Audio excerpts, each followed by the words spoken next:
Burada yağmur oturuyor. Yağmur üzerinde yapalım. Çocuklar niye mi? Bir şey için kafamı burasında bu.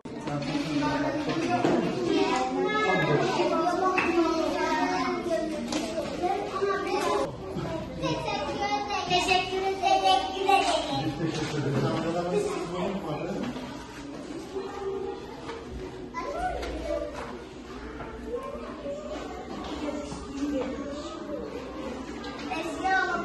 Çantanın içine ne yapıyorsun?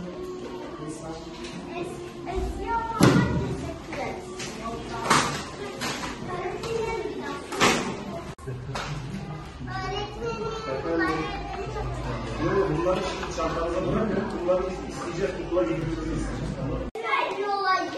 Vay, ay vay, vay, vay, vay, vay.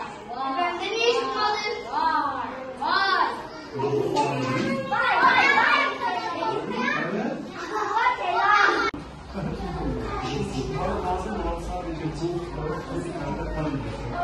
Şöyle olacak. Evet.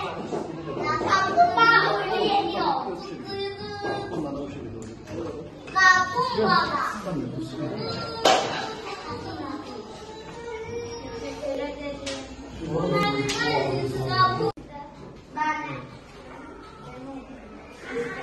Bismillahirrahmanirrahim. Umut Kervanı Hatay olarak depremin yoğun yaşandığı ilimizde Antakya ve Defne ilçelerinde hayırseverlerin vermiş olduğu çanta ve kırtasiye malzemelerini ihtiyaç sahibi ailelere ve öğrencilere dağıtımını yapacağız. Allah hayırseverlerden razı olsun. Kaça gidiyor? Orta kaç? 5. Ablamın İyi mi demiş? Sen de güzel mi? Tamam. Sen? benim nesi? Abi, mor telefonu. Al mı? Ne siyah değil. Sen kaça gidiyorsun? Yeşil abi, böyle temiz oldu.